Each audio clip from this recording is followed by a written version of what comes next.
नमस्कार दोस्तों, आज हमारे साथ कृष्णा जी जुड़े हैं। सर आपका स्वागत है हमारा चैनल टेक न्यूज़ 24 में। जी, जी, धन्यवाद लखिंदर जी, बड़े दिन के बाद याद किए हैं। जी, जी। सर बहुत सारा क्वेश्चन है सर आज करना है सर। सबसे पहला क्वेश्चन है सर दिसंबर सीटेड और जनवरी सीटेड का ताज़ा अपडेट क्या है? क्या-क्या हो रहा है इसके लिए सर आपके द्वारा? सर देखिए दिसंबर और जनवरी सीटीटी उत्तीर्ण अभ्यर्थी जो है कुछ समय से हम देख रहे हैं जी। कि एकदम बिल्कुल जो है गहरी निद्रा में लोग सो गया है। ऐसे में हम इन लोगों को कहना यही चाहेंगे कि देखिए भाई निरंतर प्रयास करते रहना चाहिए। आदमी को अपने अधिकार के लिए बहुत संघर्ष करना पड़ता है जी, और जी। ये ना सोचे कि पल भर का संघर्ष में ही हमको जो है जीत मिल जाएगी, हमारा आवेदन हो जाएगा। चलिए ठीक है, आपने प्रयास किया, लेकिन बहुत काफ़ी सराहनीय रहा। लेकिन अब जो प्रयास करना चाहिए, वैसे मैं जुनून जो है अभ्यर्थियों के बीच नहीं देख रहा हूँ। आपके चैनल के माध्यम से मैं यही कहना चाहूँगा कि देखिए, जिस दिन से पीआईएल केस की सुनवाई हुई थी, जी। उस दिन जो है बहुत सारे अभ्यर्थी एक्टिव मोड में लग रहे थे, जैसे लग रहा था कि हम लोग जो है काफ़ी जो है विजय प्राप्त कर लिए हैं। लेकिन ऐसा नहीं है कि हम लोगों का जो है संघर्ष जो है अब यहीं समाप्त होता है। आगे भी हमें संघर्ष करना है। जैसा कि आप देख रहे हैं कि विभाग और सचिवालय जिस प्रकार से हमें कई दिनों से जो है दौड़ा रहा है इस बात को लेकर के कि चलो 7वें चरण में आप लोग को मौका दिया जाएगा। 7वें चरण में जनवरी और फरवरी में नोटिफिकेशन की बात कही जी। जाती है, परंतु हम लोगों ने काफ़ी प्रयास किया कि मतलब ये तो स्पष्ट किया जाए कि जो है प्राथमिक में भी बहाली आएगी। जी, कन्फर्म होने लेकिन के लिए। हाँ, लेकिन इस तरह की बातें स्पष्ट रूप से या मीडिया के सामने या किसी पेपर में ये बात नहीं आई कभी भी कोई कि हम अधिकारी भी सर प्राथमिक। नहीं बोल पा रहे हैं इसके लिए। जी, एकदम बिल्कुल कोई नहीं इस पर संज्ञान ले रहा है और ऐसे में हम सब सो जाएँगे, ये मान करके कि हमें जो है जनवरी और फरवरी में नोटिफ़िकेशन जारी होगा, तो ये हमारी मूर्खता होगी। जी। हम लोगों को सोना नहीं है, जगे रहना है, संघर्ष करते रहना है, तभी कुछ मिलेगा, अन्यथा ऐसे सोने से कुछ नहीं मिलेगा। और इसके अतिरिक्त हम ये भी बताना चाहेंगे लखिंदर जी जी, जी। कि अभ्यर्थियों को थोड़ा-सा आज मैं जो है ज़ूम ऐप पर मीटिंग भी रखा हूँ, सबको जो है आमंत्रित भी किया हूँ। जी। हमारे निगाह में सभी समान हैं, किसी तरह का कोई ऊँच-नीच, कोई नेता-परनेता नहीं है, जी। सब भाई हमारे समान हैं। सबको मिल-जुल करके हम लोगों को अपना विचार-विमर्श करके आगे रणनीति बनानी चाहिए, आगे बढ़ कर के काम करना चाहिए चूँकि देखिए यह बिहार सरकार है। इसके साथ जो है डिग्री डिप्लोमा लेने के बावजूद भी आपको काफ़ी लड़ाई लड़नी पड़ती है, तभी जाकर के नौकरी मिल पाएगी। इसके लिए सभी को मैं कहूँगा आपके चैनल के माध्यम से कि आप लोग जागृत अवस्था में हो जाएँ, आगे बढ़ कर के आप लोग कदम से कदम मिला कर के चलें। दूसरी बात है कि हम लोगों ने केस किया है, अभी फिलहाल पीआईएल की केस की जो सुनवाई हुई है, अभी बहुत सारे अभ्यर्थियों को वह मैटर भी समझ में नहीं आता है जी। कि आखिर इसमें हुआ क्या है। तो ये तो मैं अभी चैनल के माध्यम से स्पष्ट भी नहीं करना चाहता हूँ, चूँकि आज मीटिंग है, तो जी, हम लोग जी, वहाँ बिल्कुल। बातचीत करके स्पष्ट करेंगे। लेकिन रही बात की जो है अभ्यर्थी को एकदम पॉजिटिव रहना चाहिए और नए ऊर्जा के साथ हम लोगों को आगे बढ़ते रहना चाहिए, ऐसे जी, नहीं कि सो जाना चाहिए। बिल्कुल, बिल्कुल। सर और एलपीए का कोई अपडेट है क्या सर?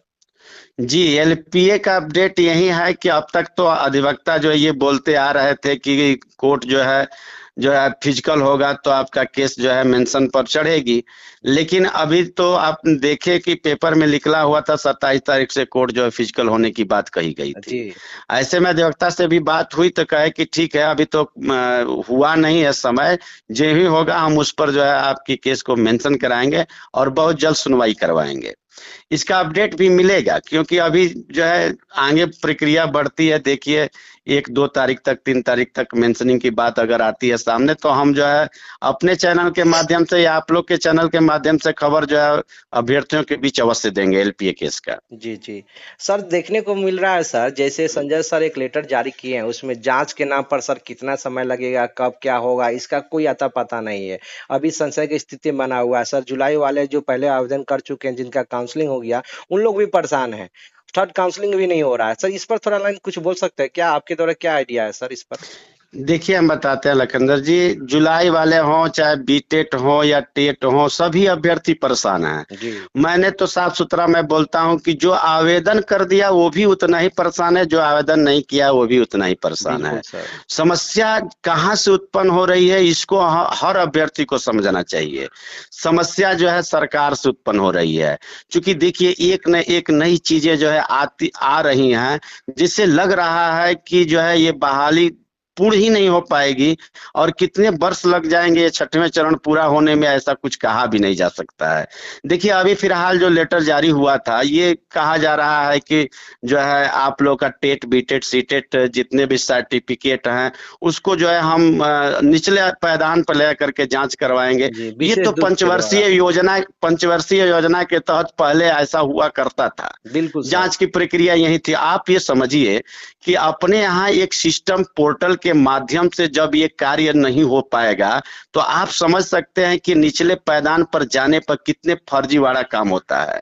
अब तो वहां निचले पायदान पर जब जांच होगी तो जो है भाईचारा की स्थिति पैदा हो जाएगी। कोई भी हमारे आप जैसा व्यक्ति जाएगा वहां कहेगा भैया आप ही तो हैं इसमें, देखिए ना मेरा कर दीजिए। तो ये आप बिल्कुल फर्जीवाड़ा को और बढ़ावा दे रहे हैं ना कि आप जांच कर रहे हैं। एकदम करेक्ट ऐसे सर। सिस्टम से अभ्यर्थियों का जिंदगी बर्बाद हो रहा है, भविष्य बर्बाद हो रहा है। हम तो यही चाहते हैं कि ये बहाली को जितना जल्द पूर्ण करा दीजिए, हमें कोई प्रॉब्लम नहीं। कोई प्रॉब्लम नहीं आप जी। जितना जल्द पूर्ण कराएंगे उतना ही जल्द दिसंबर जनवरी को भी मौका मिलेगा। अगर पूर्ण नहीं कराते हैं तो इसमें हम लोगों के लिए भी परेशानी बढ़ती कि आखिरकार ये बहाली कब पूर्ण होगी। और हम लोगों का जो है कुछ अभ्यर्थी ऐसे हैं, हजारों अभ्यर्थी ऐसे हैं जिनकी उम्र सीमा बढ़ रही है, वो परेशान है उम्र को लेकर के। तो ऐसे में जो है कहीं ना कहीं जो है ये सरकार का जो सिस्टम है, मैं बार बार चिल्लाता हूं कि सिस्टम ही फेल है। जी। अगर ये फेल सिस्टम से अगर सोचे सरकार या विभाग कि हम जो है बहाली पूर्ण करा लेंगे, तो नहीं करा पाएगी, क्योंकि एक एक कमियां बाहर आती जाएंगी और अभ्यर्थी जो अपने अधिकार के लिए कोर्ट जाते रहेंगे और कोर्ट से मामला फंसा रहेगा।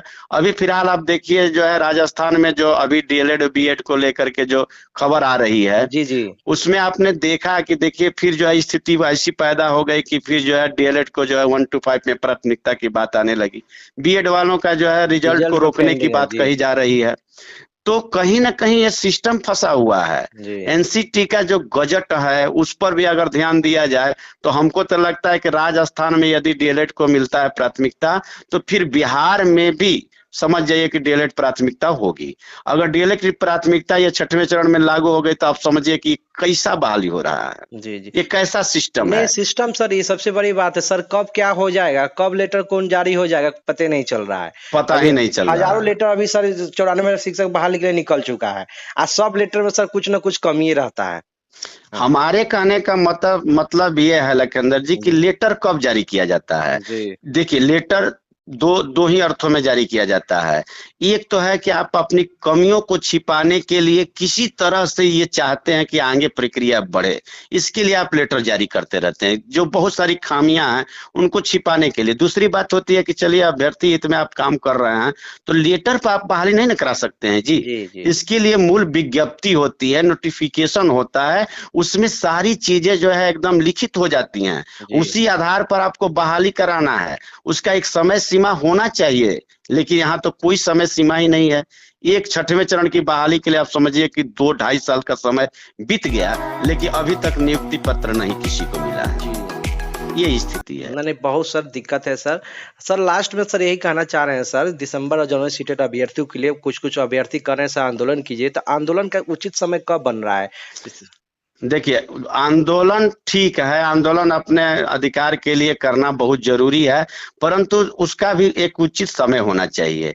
अभी आंदोलन करके आप कुछ नहीं कर पाइएगा। जब तक ये थर्ड चरण की काउंसलिंग पूर्ण नहीं होती है तब तक आप आंदोलन करके क्या कीजिएगा।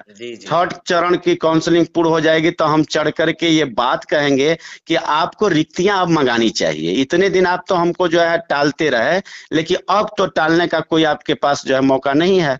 ऐसे में जो है आंदोलन उस समय करेंगे तो हम रिक्तियों की बात करेंगे और रिक्तियों को मंगाएंगे।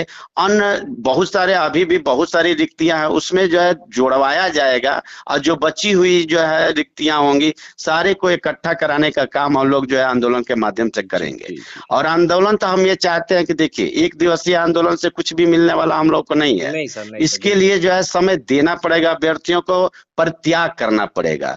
थोड़ा सा अगर परित्याग किया जाए, सही समय देख करके यदि हम लोग आंदोलन करते हैं तो निश्चित तौर पर दिसंबर जनवरी सीटीईटी उत्तीर्ण अभ्यर्थियों को मौका अवश्य मिलेगा। जी सर।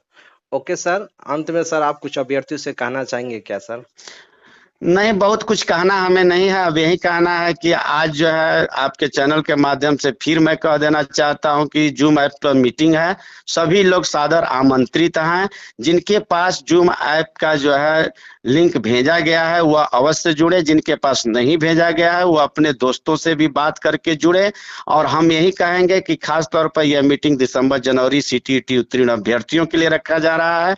अपने भविष्य पर जो हम लोग बात करेंगे कि आखिरकार हम लोग का भविष्य कहाँ है और कैसे इसको जो है संवारा जा सकता जी है। सर। ओके जी sir, okay, thank you sir. जी, बहुत बहुत धन्यवाद।